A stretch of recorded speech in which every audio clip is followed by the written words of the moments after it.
Up, everybody? Welcome back to Saturdays in the SEC, episode 106. We're back to recap college football playoff games, bowl season. Only got one game left in this 2023 season. It's hard to believe we've already come this far. First off, just want to say, hope everyone had a happy new year. It's our first podcast of 2024, and we're looking forward to some really good things this year, and obviously a lot on the college football landscape. But we're going to jump right into these playoff games. Obviously, the talk of the town. We're recording this Monday, the 3rd of January, so just uh, 48 hours or less after the playoff games. Starting off with the Rose Bowl, Michigan defeats Alabama 27-20 in overtime. Um, I'm speaking for both of us here, but lost some money on this game. Lost a good bit of money on this game, actually. Yeah. Felt pretty confident going in. I said it on our preview podcast. I was like, I don't really bet against Nick Saban much in this spot. But it didn't work out this time. I want to give a lot of credit to Michigan. I thought their coaching staff had a great plan to attack Alabama. We were just mentioning a minute ago Michigan's plan specifically defensively. I think if Georgia had to go back and redo their plan or play again, I think they would be a little bit more aggressive like Michigan was. Their defensive staff obviously brought a ton of pressure all night long, early and often. And I think it makes a lot of sense to you put Alabama's offensive line on their heels, Mm-hmm. Having them to get their protection set, make sure they pick up blitzers. Obviously, Jalen Milroe is a guy that I feel like all year he's a quarterback that doesn't make super fast decisions. So when you put that heat on him, it's hard for him to kind of speed up that internal clock. So Michigan just decided, hey, we're gonna bring pressure up front. We're gonna force you to make a play on us and see how long you can hold up. They did a great job of taking away the downfield passing game, which has been Alabama's bread and butter for most of the year. Alabama hasn't been a great intermediate passing team all year, so they did a good job of played their DBs a little bit far back, just a step or two to kind of take away those deep shots, but also they were aggressive with their front and were able to get pressure. So kind of had the best of both worlds and really didn't allow any downfield passing games, to develop. And the whole offense for Alabama, it was a struggle all night. No rhythm. Their lowest total yardage output since 2017. So, just no rhythm, no flow. Got the running game going at times, but the main theme of the night was just drive killers, Mm-hmm. sacks. Had a procedure penalty or two. Bad snaps, obviously, is the biggest talk right now. A problem that Alabama had the entire 2023 season. I mean, I've not seen a major college team struggle this much with snapping the football like on this level. I mean, yeah, it happens sometimes. The snap count gets messed up, a loud crowd or something. Like you see it occasionally. Like it's going to happen. But for it to be as big of a problem as it was from literally week one, it's so fitting too. The first touchdown of Alabama season against Middle Tennessee State, Jalen Milroe scored off a snap that went behind him, picks it up, and runs Yeah. around into the end zone. And they end their 2023 season with a bad snap that likely cost them a shot at least to get in the end zone. A lot is made of the final call. Obviously, my initial reaction was like, what just happened? Like, what in the world was that?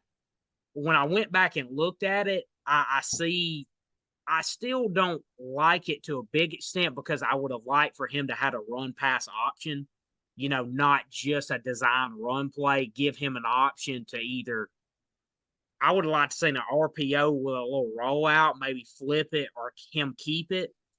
But I get the play call there, and honestly, if it would have been executed properly, he probably would have scored, and maybe even if it was just a good snap. Latham did get blown up a little bit, which kind of messed it up. But if he could have got behind the left guard there, he probably would have the pulling right guard actually. he probably would have been able to get in with a good snap. But again, the same kind of issues plagued him for most of the season. But it's really just a game of drive stoppers on offense.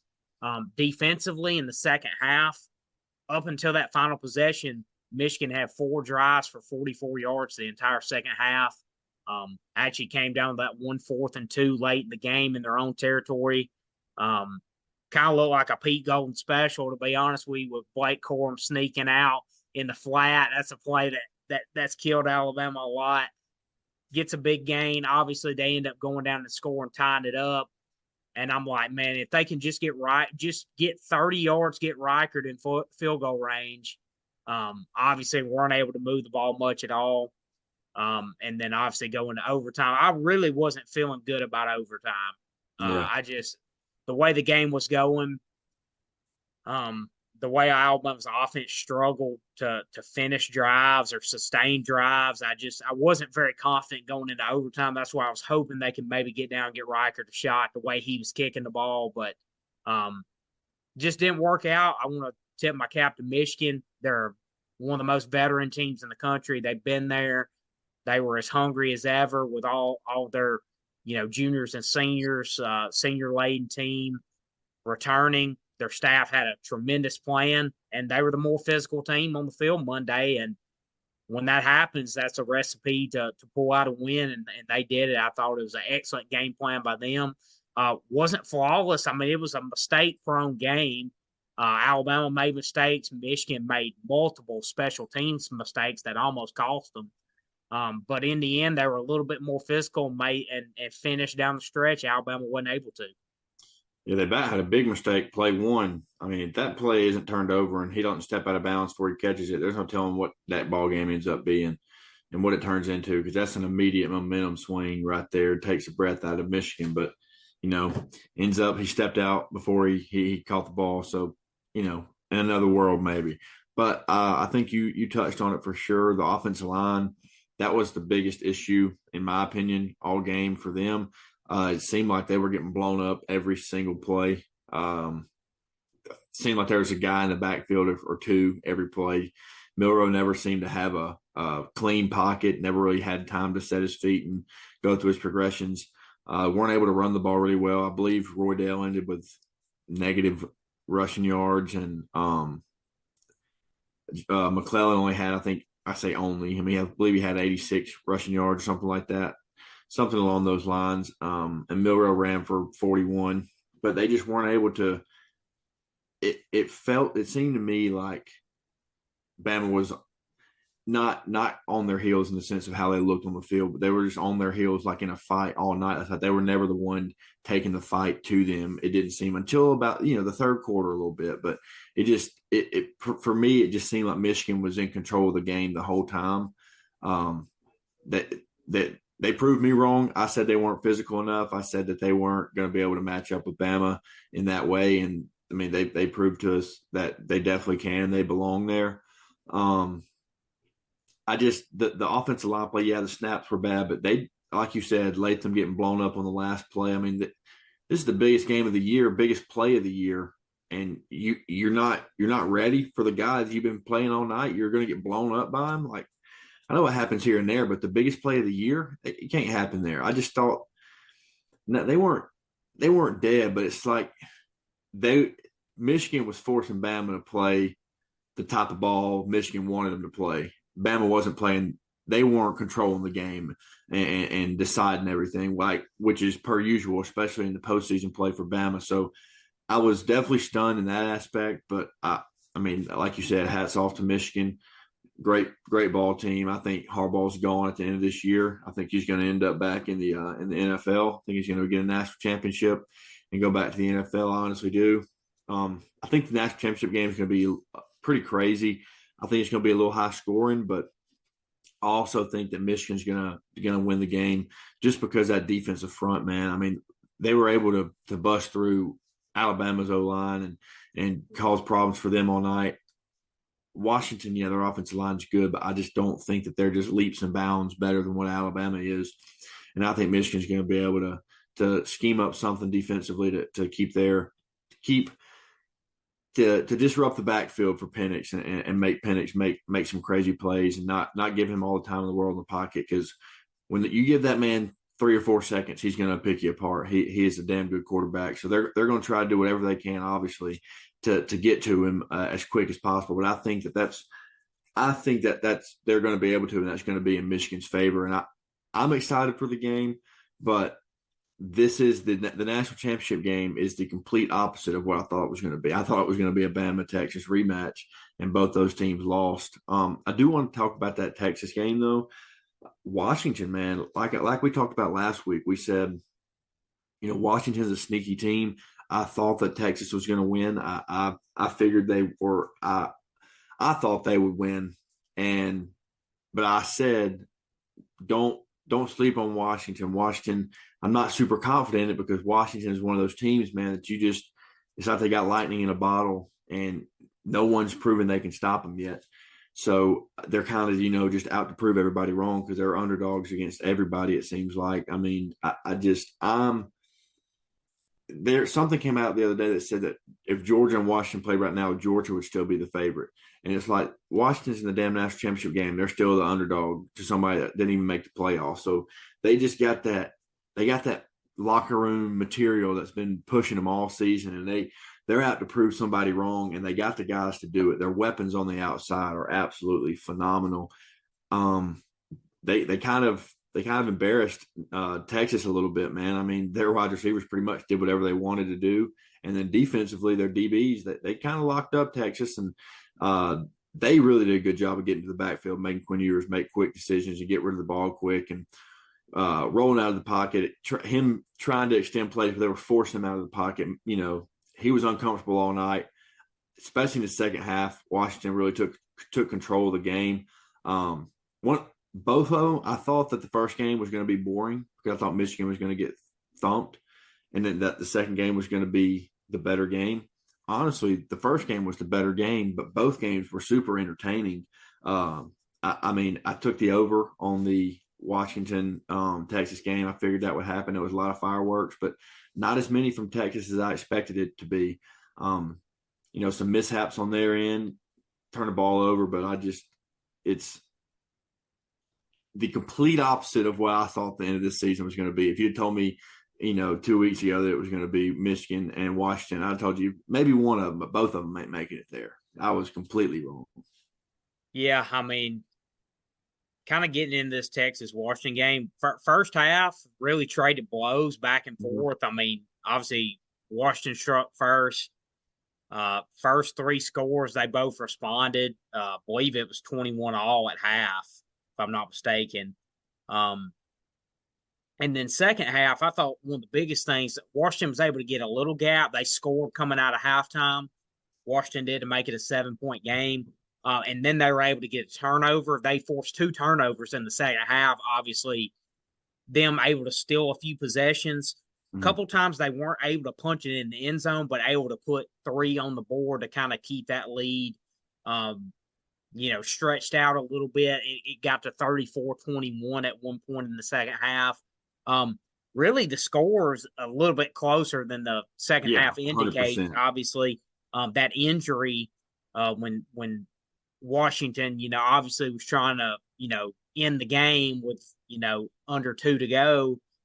The injury causes, a timeout with 50 seconds to go, and obviously Texas gets the ball back down 6 with a chance to go win it. Obviously made a couple plays down the field, and lo and behold, you're looking 15 seconds left. They're on the 15, 18-yard line, I believe, with 4 shots to get it in. And I'm going to be honest with Quinn Ewers, if he throws a dart on that final play to A.D. Mitchell, he kind of had positioning on him. Like, if he wouldn't have lobbed it, if he would have just threw a strike in there, A.D. probably would have had it or had a good chance at it. So, yeah, it was a great game, but I thought those 2 turnovers they were able to force from Texas and kind of steal a couple possessions, especially when Texas had some promising drives going. Yeah. Really kind of swung it in their favor. But, man, I thought Michael Penix, these receivers, man, I mean, he was just surgical, man. Dude, I mean, 430 passing yards.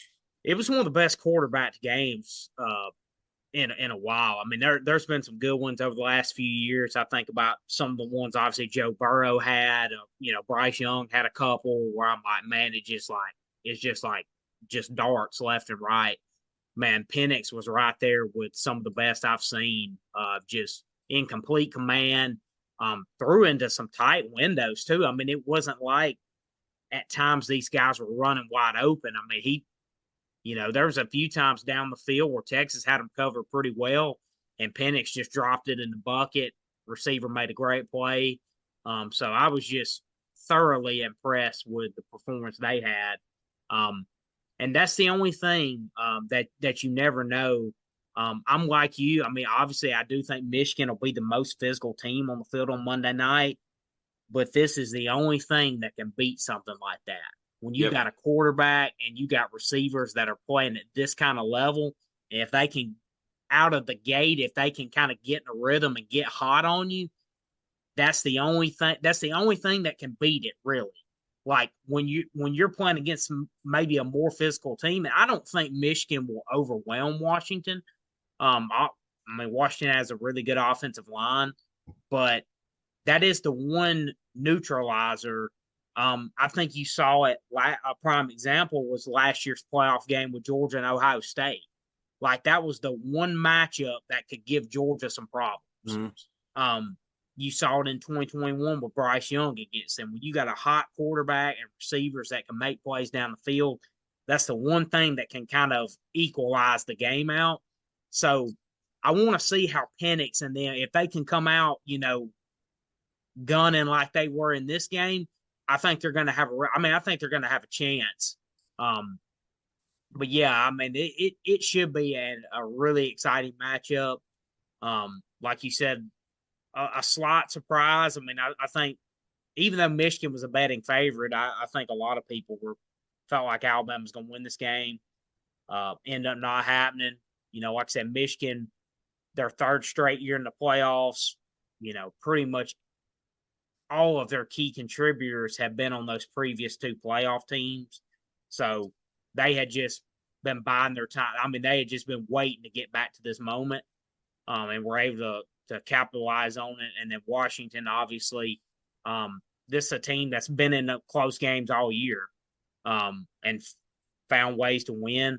And that's why, honestly, I thought Alabama would be able to close it out because Alabama had been in that position so many times this year, and that was unfamiliar territory for Michigan. I mean, they haven't been in a game like that all year, really, where they find themselves down in the fourth quarter, needing to come up with a drive.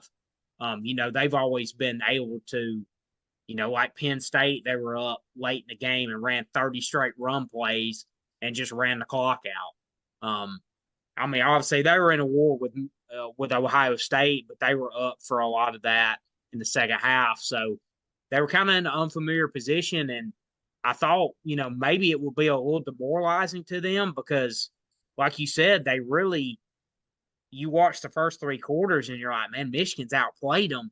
And then you look up and they're down a touchdown in the fourth quarter. You're like, I was hoping, man, that would be a little demoralizing for them. Yeah. Maybe Alabama could go finish a drive and kind of put it away, so to speak, because I feel like when Alabama was up two different occasions, they were up 17-13 and then 20-13 and weren't able to go put the game away with another score. So just credit to them, though.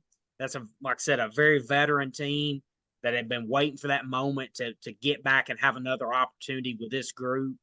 And kind of with the scandal and stuff going on, they've been using that as adversity for them. And yeah, but just give them a lot of credit. They finished. Washington's kind of done what they've done this year. With their offense, I mean that's one of the most fun offenses in the game. So really really excited to see how this matchup is and see if Penix can challenge that Michigan defense and kind of equal out that physicality edge that Michigan may have in this game. Yeah.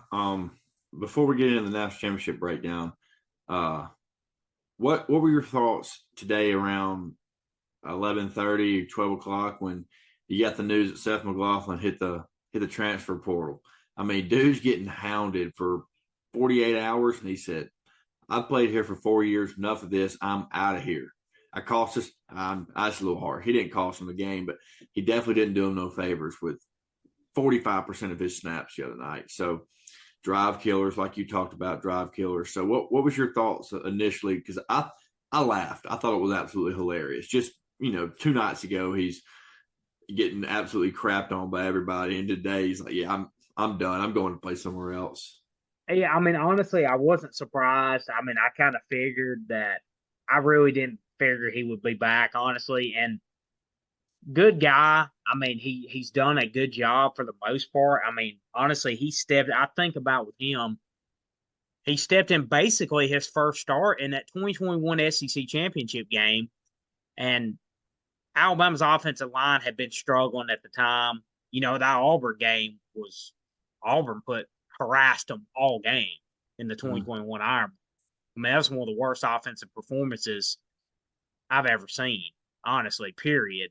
So going into that week, everybody's like, man, this Georgia front, Jordan Davis, dude stepped in and did as good of a job as you could have asked. He's got multiple years of experience, and I don't know what happened going into this year, but all of a sudden, the dude had been solid when he had played. Coming in 2023, dude cannot snap the football. I don't know what I'm genuinely curious as to what happened. Like I don't understand it. How do you get to your senior year? You've been the center, and now you cannot snap the football above somebody's knees. I really is mind boggling to me how this issue went on all year. I mean, I could see, okay, it's an issue for a while, like you struggle a couple games or something, something's not clicking. This was literally a a total season issue. I don't know how he kept his job the entire year, to be honest with you. Because, like I said, I don't want to. You can't blame this game on any one person. I mean, there were certain areas that came up short. The defense could have made a stop. The offense could have finished some drives. Milrow could have done a much better job. The offensive line could have done a better job. Tommy Reese could have done a better job. Like, I mean, it's a total coaching staff, player, program like loss. I mean, it's not on any one thing, but his snaps resulted in multiple drives going the other way. I mean, there's Yeah. just no other way to put it. So I just don't understand what the issue was this year. How you get to 2023, your senior year, and all of a sudden you cannot snap the football above a guy's ankles. I mean, it was constantly. I really do. I wish him well. Like, I'm not one to like go after players online, man. That's just crappy, honestly, and that shouldn't happen. Um, I mean, you can't help but be extremely frustrated. You got a senior center and he can't Yeah. snap the football to the quarterback. Like, I mean, that dude, that's your number one job, man. You got to snap the ball to the quarterback. So I don't know. It was definitely mind boggling. I wasn't surprised at the decision today, though. Um, Obviously, a lot of guys in the portal, and that's what expected. I mean, Alabama's going to have upwards of 30 new players coming in, so you got to clear those spots out somehow. So, um, I did hear though it seems Deontay Lawson is returning or leaning towards returning to another year of school, which I think would be huge. And then Tim Smith, senior defensive lineman, may return for an extra year as well. So I think that would be some big returnees. There's some talk. Earl Little, sophomore defensive back, entered the portal. I'm hearing they're probably going to try to recruit him back because I think he's a guy that would have contributed a lot more this year, but had some injuries early on and kind of limited him. But I do believe that they're going to try their best to keep him on board because I think he's going to have a chance at a big role next year. So he But he entered the portal. yeah, he entered the portal, or I guess supposed to. Um, but yeah, McLaughlin, Terrence Ferguson was one. I think he was a guy that was going to be in the mix next year. So I kind of want to see if they maybe recruit him back as well. But yeah, not any big surprises as far as Alabama portal entries today. I knew there would be a long list of them after the season ended. Ty Simpson did say he's supposed to return next year. Instead, there was a lot of speculation with him being the backup, he would enter the portal. But it seems that he's going to stick around. He said he really respected Mac Jones's approach when he was at Alabama and kind of battling, waiting his turn, and just not giving up on it. He wants to be at Alabama, so thought that was a really big returnee. It's always big to have depth in the quarterback room. So kind of curious to see how the rest of it shakes out over the coming days. But that's kind of the report as of now. And the portal's open for a couple more days, so I'm sure we'll have some more entries and get closer to some decisions for a few guys as well. Yeah, absolutely. So going into the national championship game, top of your head, who you picking? Man, I'll be honest. I'm with you. My gut's telling me Michigan, but my heart's telling me Washington Yes, bro. because I have that Michael Penix in the back of my mind. Yeah. Rome Odunze, Jalen Polk, McMillan. I mean, those guys can flat out ball, man, and they pose such a different threat than what Alabama could pose to them from a pass game perspective. Um, I don't know, man. I really think the line is, I believe, 4.5 Michigan. I think it's more closer to a pick 'em, honestly. I could see Michigan. I mean, I would not be shocked either way. Like I said, my guts tell me Michigan. My heart's kind of leaning Washington just because of those skill players, man. And it's such a different style than what they just have seen. So that's going to be a tough prep in a week's time. And same for Washington. I mean, it's a different style than what they just saw as well. So, kind of from both perspectives, it's a completely different matchup than what they just saw in their semifinal matchups. Um, I don't know, man. I actually may go Washington, honestly. I respect it. I think, I do think Michigan definitely the more physical team. Maybe not by a ton. Like, I don't think they're just going to maul Washington. I don't think they're going to overwhelm them. I do think they should have a slight physical edge for sure, but I don't know, man. A quarterback like Michael Penix, the way he is playing and the system within that he plays in, they have such confidence in it. Those guys have been Oh, yeah. playing together for multiple years. Ryan Grubb, Kalen DeBoer, the offensive system they have in place. Michael Penix is just so comfortable, so confident in that system right now with the weapons they got on the outside. It's going to be a heck of a matchup, honestly. Don't have a strong feel either way, but I'll be honest. I'll lean Washington. I think Michael Penix and those skill players can be the equalizer. I mean, that's really where I want to go. I want to go Washington just because it's the Cinderella story. And I'm with you. My heart's telling me Washington, but my mind's telling me Michigan. Honestly, though, my mind was telling me Alabama, and it failed me. So, whatever that will tell you. But the way that Michigan runs the football and the way they ran it 2 days ago against Bama, I mean, I don't know many defenses that are stopping that in college football. I mean, they were on, perfectly in sync every single time, no mishaps. Every time they handed the ball off, it seemed like they were getting 4 or 5, and then they bust a bunch of long runs, a bunch of big gains. I mean, the overtime touchdown. I don't even know that play was designed to go for 6, and it went for 6 in about 2 seconds. I think they were just trying to move the ball down the field, get close and punch it in on the goal line. And Blake Corum went off for what was it, 25 yards. The way that they were able to open gaps and create spaces in the defense for their running back to get to the second level, or running back, so multi guys. But I just don't see anybody stopping that right now. Again, I want it to be Washington. Because obviously, nobody likes Michigan. Not even Michigan fans don't even like Michigan. I'm convinced they suck so bad. But anyways, I don't think that Washington's going to be able to stop them running the ball. And if Michigan can get a stop or two, then they're just going to do like they've done all year. They're going to run the ball. They're going to run it 20 times in a row, control the clock, march it down the field, and at least come away with 3 every drive. And if they're ahead, that's, recipe for a dub for them. So that's what I think this game's going to turn into. I think that Harbaugh wants it to turn into that. That's just, are they going to be able to get those stops? Because you're right, the weapons they got on offense and the quarterback they got, that's a big if. It's not just like it's going to come, because it's not like you're playing Iowa State or somebody.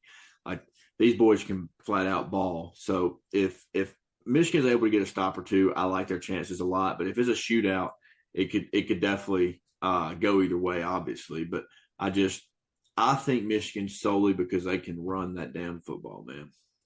Yeah, I think, and especially too, like, they really were able to run it late, and that's why I think I shoulder a lot of the blame on Alabama's offense for not being able to finish drives, because I mean that Alabama defense did all you could ask them to do for the entire second half. 4 straight drives, 44 yards. They picked up, I believe, 1 first down, 2 first downs in the entire second half until that final drive with, I believe, it was 5 minutes to go. They were able to break off a couple runs. I mean, I thought Alabama stopped the run well for the most part until the very end of the game when, like I said, Alabama's offense struggled. And that's the only time Alabama's defense has really struggled this year. In times where they have maybe struggled a little bit, I look back at that Texas game week 2. The offense gave Texas short fields multiple times or went 3 and out and kept giving Quinn Ewers and those guys the ball. I look back in the Arkansas game in the second half. Alabama's offense stalled out, kept giving Arkansas the back 4, 5, 6 times in a row. They were able to have some success. Kind of in this game, Alabama's defense really, for the most part, held up all game until that final drive, and then the touchdown. Obviously, it was a short field, but in overtime. And it was like, that's where I go back to Alabama's offense shouldering a majority of the blame in this, because I'm like, if you could have just extended your drives, if you could have just drove down a couple times, if you could have just put one touchdown there in the fourth quarter, I think it's a ball game. They just weren't able to. They could never sustain a drive because they would have a sack, a bad snap, procedural penalty one time in the fourth quarter, absolutely killed a drive, Mm-hmm. put them behind the chains. So I just felt like, man, Alabama's offense, a drive or two, if they could have kept them going and got points or got in the end zone, I think they ended up holding on. But I thought Alabama's defense, for the most part, did about all you could ask them to do. I think they just got a little bit gassed in the end. Um, with Michigan kind of getting the football back. But yeah, like you said, man, that when, especially in third and fourth quarters, that's when that power run game really wears on you, and that's where you saw them have the most success. Um, late in the game. So I thought Michigan did a good job with their formations. Thought they had some misdirections with their crossing routes. I thought they did a really nice job of doing. So I thought JJ McCarthy was really, really solid, honestly. Um, you know, I knew he would have to have a really good game. I mean, it wasn't like a standout performance, but he made the right decisions. And I'll be honest, probably the most impressive play of the game was when they ran the trick play and he caught that ball one-handed behind his back and then didn't even have time to set and grab the laces and threw it downfield Yeah. to Roman Wilson. Like, if he doesn't catch that ball, I mean, that was a lateral. Like, so if he doesn't one-hand that behind his back, that's probably a fumble. Like, it probably stays in bounds and it's Alabama ball. Yeah. I mean, I thought that was low-key maybe the play of the game, honestly, of a game that was filled with some really clutch plays by them, especially. But yeah, I thought that was one of the more key turning points in the game. Like, if he doesn't make that catch, it very well turns out differently. But Oh yeah. yeah, I just thought he was really solid, made good decisions for the most part, and just kind of managed the game and did what he needed to. I thought it was a real strong performance for him. Absolutely. And Bama wide receiver coach or something along those lines was going to Texas A&M now. Do have some intel that was the main guy going after Ryan Williams. So I still think Ryan Williams is an Alabama commit as of right now, but does shake some things up, does give some teams a little bit of fuel to use, I guess, or a little bit of something to use against another school, or to help themselves out. Really, can light a fire under him, saying, well, there's a real chance now. I doubt he goes to Texas A&M. Obviously, Auburn's been after him hard.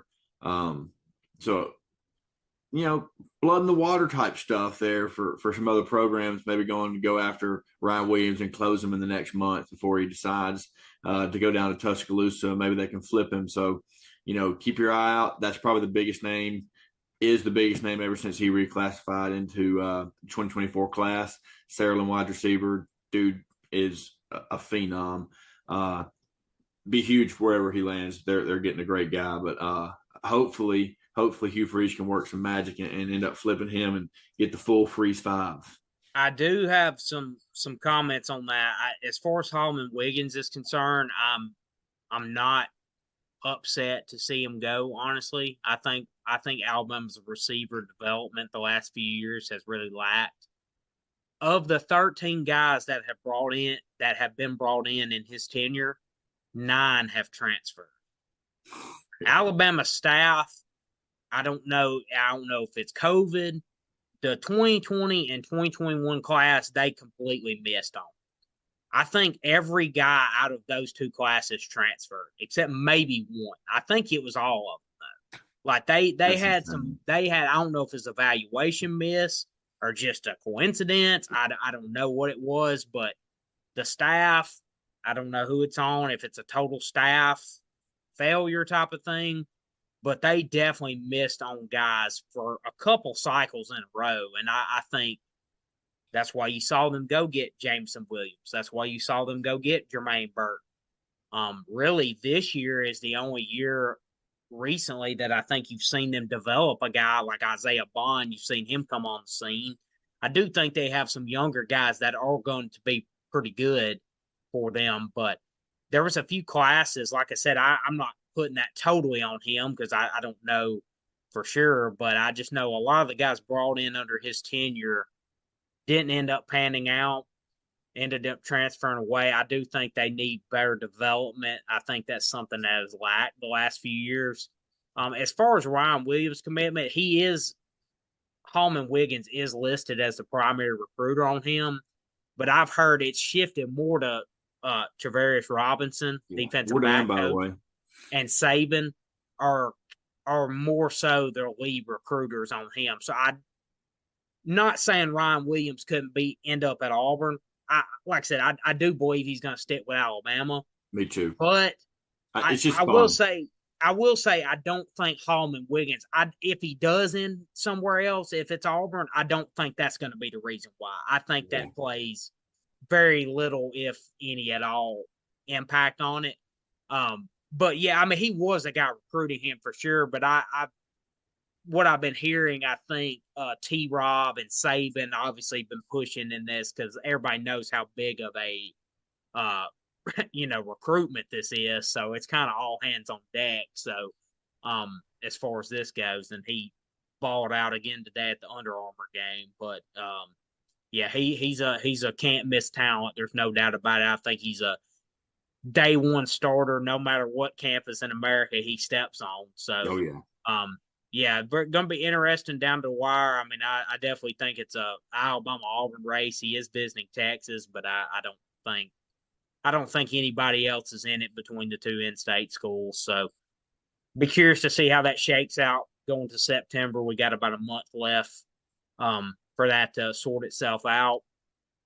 But yeah, it's going to be interesting to watch. But yeah, as far as Holman Wiggins goes, I'm not super disappointed with that.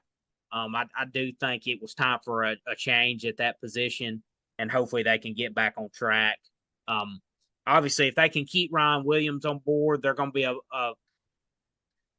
going in the right direction as far as getting a receiver, hitting on receivers again. They've got a kid, Jaime French, in the 2025 class that's going to be a stud as well, I believe. So they're kind of getting back on track. Obviously, we saw what Isaiah Bond did this year too. I think he's going to have a huge year next year. So, but yeah, they did have some misses the last couple cycles. Got anything else you want to cover? I do want to talk about some of these other bowl games. Okay. I want to give a huge shout out to Lane Kiffin and the Ole Miss Rebels. We know what a heater they've been in. on the transfer portal, especially the defensive side of football. Um, Bringing in a ton of talent on that side of the ball next year. Offensively, we know with their returning Jackson Dart's officially back. Quinshon Judkins, we know. Trey Harris, bringing in Juice Wells. Caden Prescorn's back. They're going to be loaded offensively. Lane Kiffin calling the shots. Um, I think this team's the pieces are gonna be there for them to compete at the top of the SEC and be a bona fide playoff contender, just like they would have been this year if there was a 12-team playoff. Just thought that was a big win for them, big win for their program, getting to 11 wins for the first time ever in program history, beating a really solid Penn State team. In the fashion in which they did in the second half, I thought was extremely impressive. So, definitely want to give a hand to Lane Kiffin, that Ole Miss staff, and think they're going to be positioned well for next year. And I'm super excited when we get back to next fall to see what Ole Miss has got in store for 2024. But I thought they ended it on as strong of a note as they could have, both on the field and through the portal. Yeah, absolutely. They looked phenomenal. Jackson Dart's going to be amazing next year. But team I want to talk about from the bowl games is how about Drinkwitz in Missouri taking down Ohio State? I mean, and Ohio State looked bad on offense. Granted, they were playing with a second and third string quarterback. I get that. But they couldn't run the ball. Damn, they couldn't hardly complete a pass, it seemed like.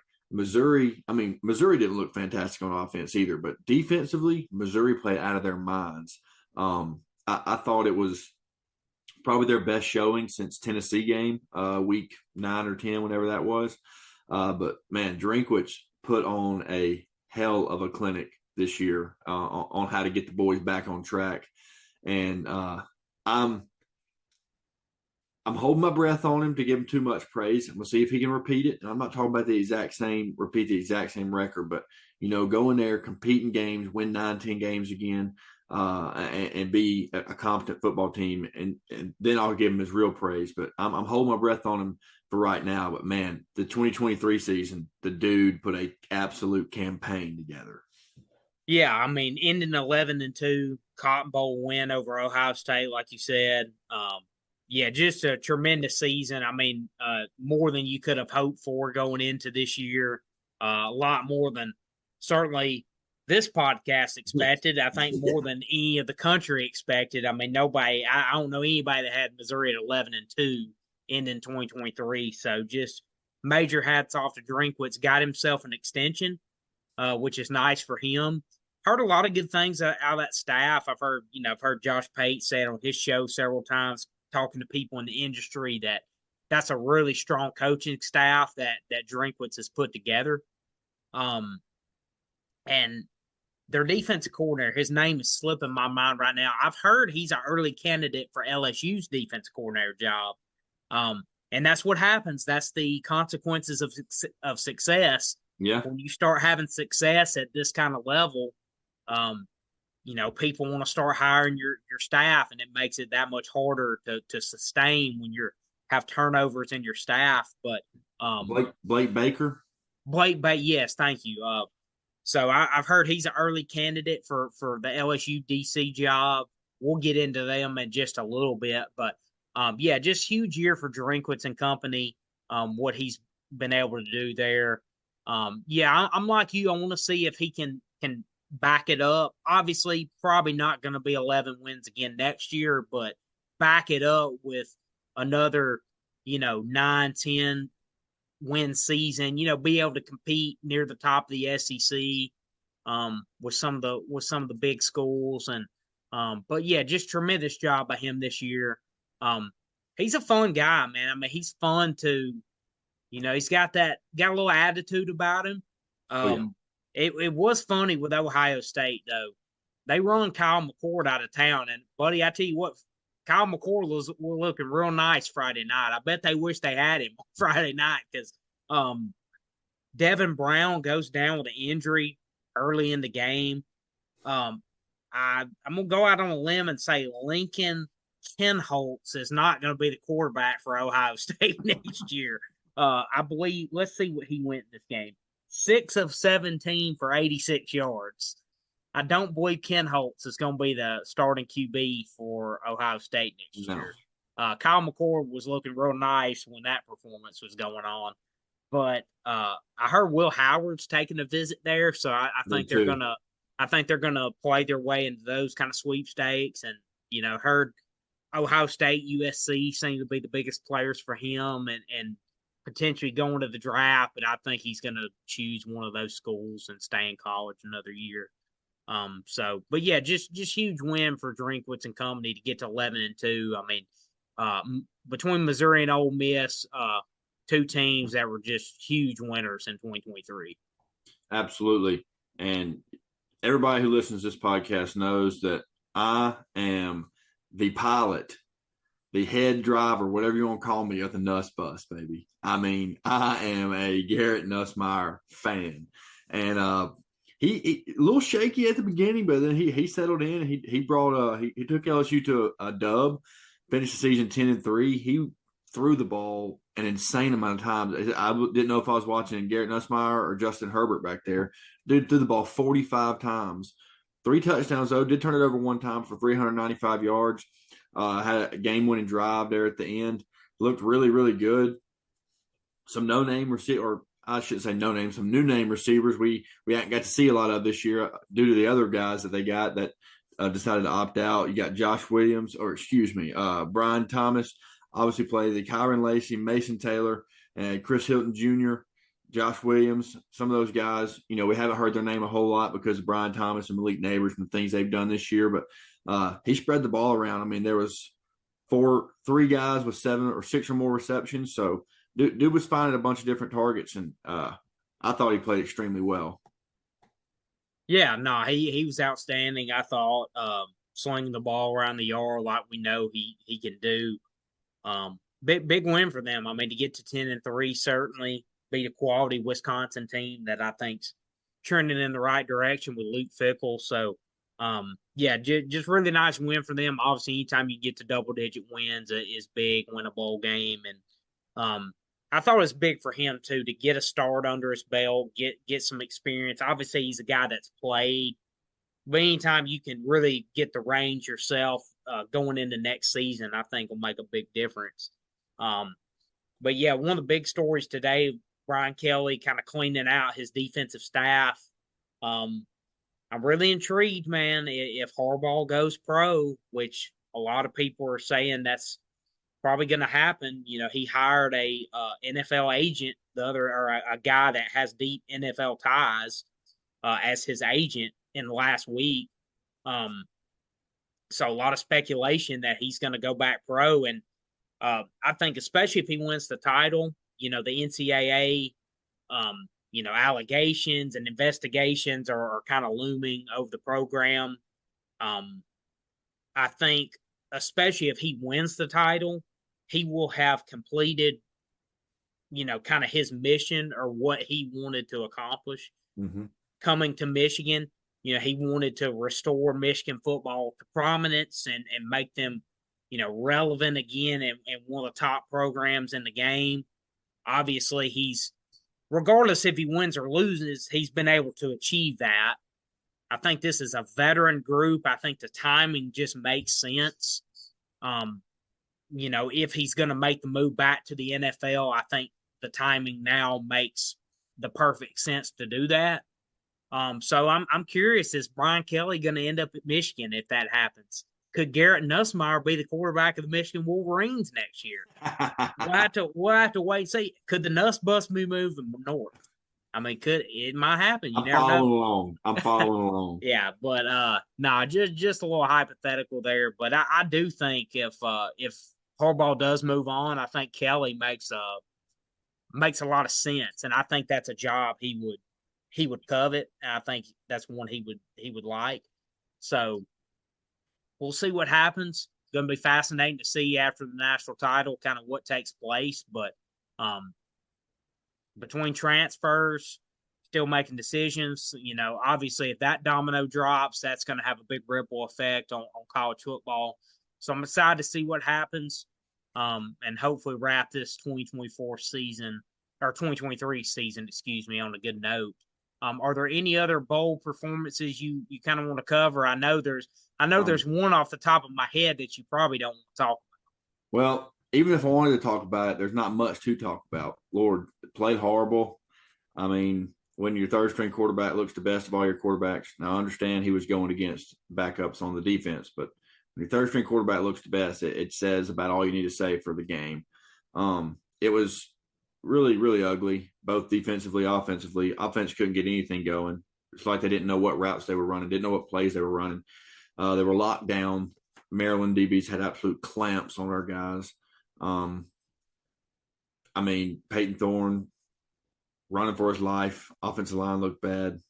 Peyton Thorne didn't make good decisions when he had time to make decisions. Ran the ball decent, but defense wise, couldn't tackle worth the crap. Their quarterback was really good. They got open. They were hitting us underneath and they blow us over the top. It was just not really a whole lot to talk about. I sat there in the stadium, froze my nads off to watch us get clobbered. But a guy I do want to talk about, a performance I really want to talk about. It's kind of a long awaited one. Nico, and I believe I'm going to say his last name right. Imalieva, I think is how you say it. I could be wrong, but I believe it's Nico Imalieva, quarterback for Tennessee. You know, the highly touted prospect from last year's class. Finally got handed the starting job. 12 for 19, 151 yards and a touchdown. They didn't ask him to do too much because Dylan Sampson ran for 133 yards on 20 carries. So they absolutely throttled Iowa. 35-0. Didn't even allow them to get a field goal. Didn't let them have no fun in their bowl game. I thought that was awesome. But seeing Nico play, the dude's going to be really good. He's got all the intangibles for sure. And to be only 18, maybe 19 years old right now, the dude's going to be really good. Yeah, I thought he was really, really good. I mean, for a first start, really excited to see what he does next year. Really getting the full reins and to be the guy there. We know what kind of talent he is, and that's as I mentioned previous podcasts, like I think that is one of the benefits of the opt outs. I mean, obviously nobody really likes it. I mean, everybody wants the bowl games to be taken seriously. I mean, it's more entertaining for fans if you have more competitive matchups. But the one positive side is it does open up a lot of opportunities for guys to get their feet wet and get some experience before maybe getting the full time job. So I think this start is going to benefit him greatly going into next year when he's the guy. So that is one of the positive, aspects of the portal and some of the opt outs that we have nowadays. It does open up opportunities a little bit earlier for guys that I think are beneficial for their development. So yeah, I'm really excited to see what he can do in 2024. I think he's going to be super, super exciting to watch.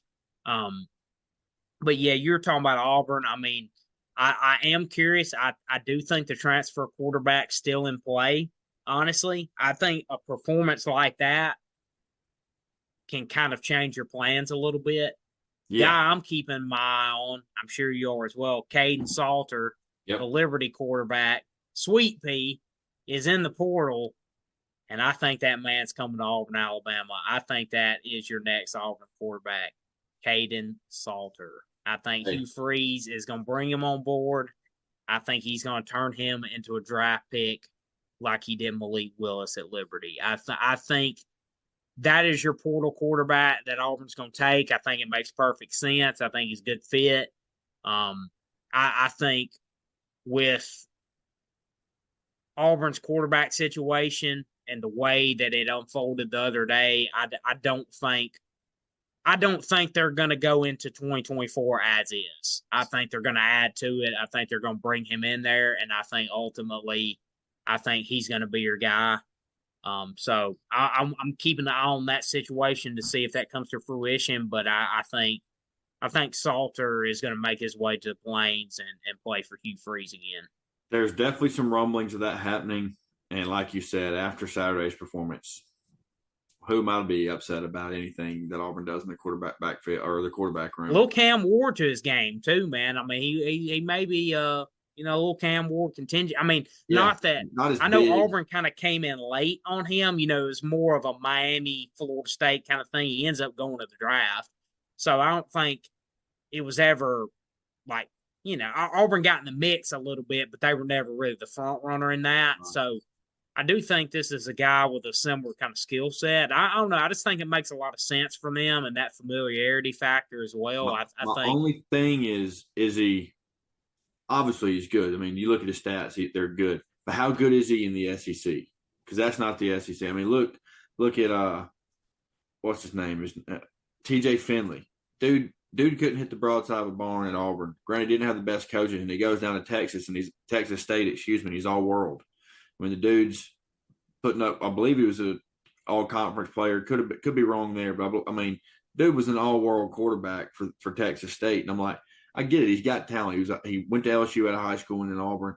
Didn't have fantastic coaches wherever he went, but like I don't need this to be that. I know he's coming up, not going lateral like TJ did, but or going down like TJ did, but like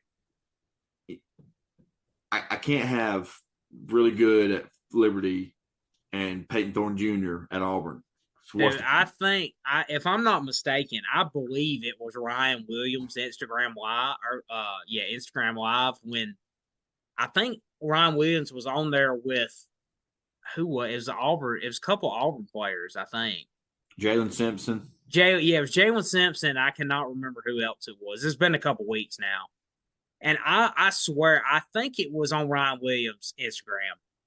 TJ Finley shows up in the chat. Everybody's blowing the chat Yeah. up. Come to Auburn, roll tide. Like everybody's commenting in there where they wanted to go, both fan bases. And TJ Finley pops in the chat and goes, "Come to Texas State." Dude, I lost it, man. When I seen that, I just lost it. That was hilarious, man. Come to Texas State, Ryan Williams.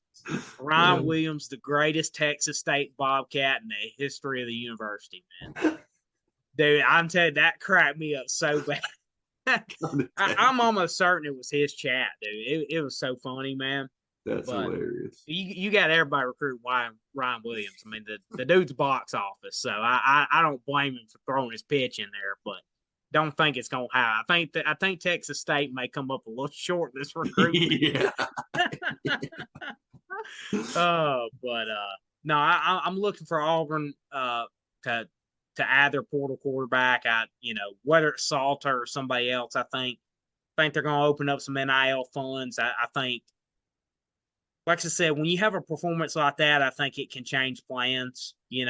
Like you may have a plan you think's kind of set in stone or a direction you want to go. I think when you have a performance like that, I think it can change things in a hurry. So I do think they're going to add to that room in some form or fashion, and I want to keep an eye on that going forward. But all in all, pretty fun bowl season though.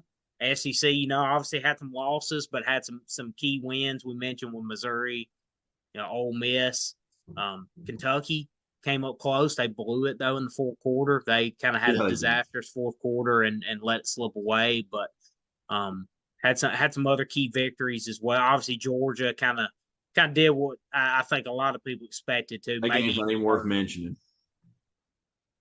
What's that? I said that game's not even worth mentioning.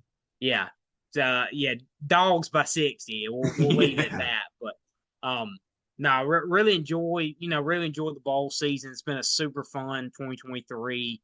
I'm just excited for what we've got, in the future though. Obviously, wrapping up the season next week. And then, man, just looking at the future of college football, man. I mean, we'll have more content to talk about than ever before. With the SEC expanding, Big Ten expanding, the current and future SEC teams got eliminated. You got the current and future Big Ten team in the teams in the national title game. So we're moving towards the Power Two conferences. Still think there's a lot on the horizon as far as conference realignment. You've already seen Florida State's. They're looking around, seeing how they can get out of the ACC. So I think this spring, this summer, we're gonna have so much to cover and talk about as we lead into kind of a historic 2024 with new conference alignments, a 12-team playoff. I mean, there's going to be more than we can think of to talk about, and I'm really excited about what's ahead for us. Absolutely. Uh, Thank you guys for tuning in. We'll be back next week to recap the national title game and kind of put a bow on the 2023 season. So thank you guys for tuning in, and we will see y'all next week. Thank you, guys.